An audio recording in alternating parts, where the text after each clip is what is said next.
मुझा सांगियड़ा काहे माल वतन ते मुझा चन प्याऊ सांगियड़ा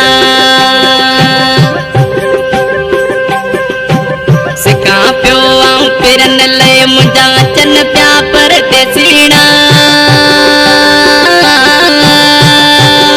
हो काहे माल वतन ते वचन प्या मुझा सांगियड़ा काहे माल वतन ते मुझा चन प्याऊ सांगियड़ा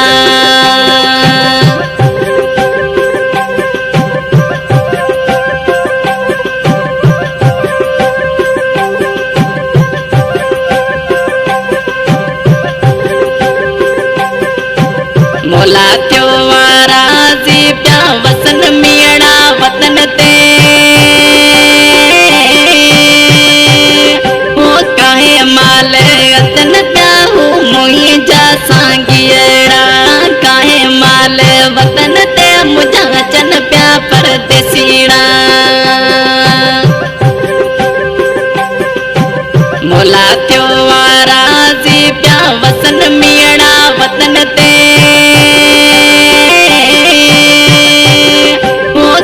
माल वतन प्याऊ मोही जा सांगियड़ा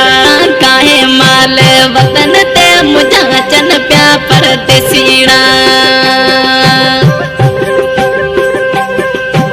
सिका प्यो आऊं पिरन ले मुझा चन प्या परदेसीड़ा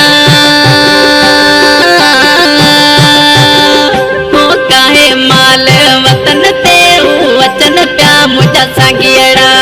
काहे माल वतन ते मुझा चन प्याऊ सांगियड़ा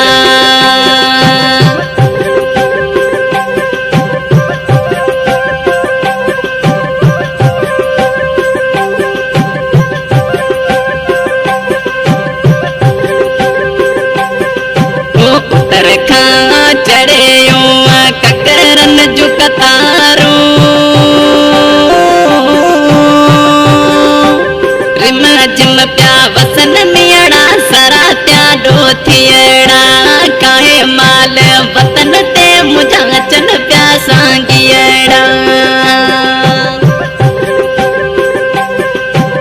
उतर खा चढ़े ककरन जो कतारू रिम जिम प्या वसन मियड़ा सरा त्या डोथियड़ा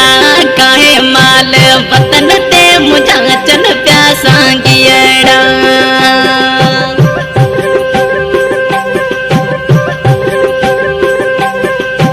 सिका प्यो आऊं पिरन ले मुझा चन प्या परदेसीड़ा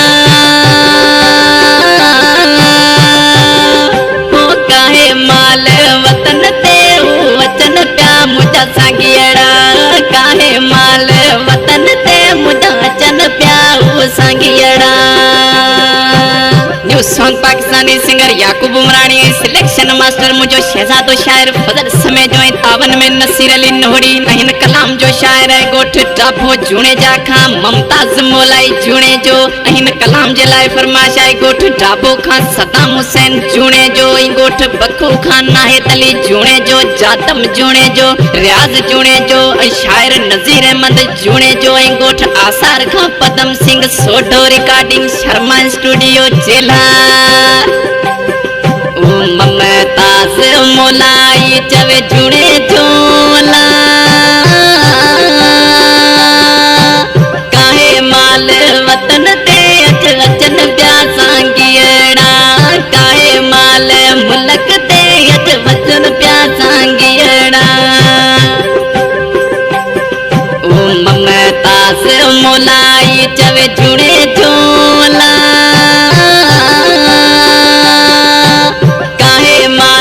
वतन ते वचन प्या सांगियड़ा काहे माल मुल्क ते वचन प्या सांगियड़ा सिका प्यो आऊं पिरन ले मुझा चन प्या परदेसीड़ा हो काहे माल वतन ते वचन प्या मुझा सांगियड़ा काहे माल वतन ते मुझा चन प्याऊ सांगियड़ा।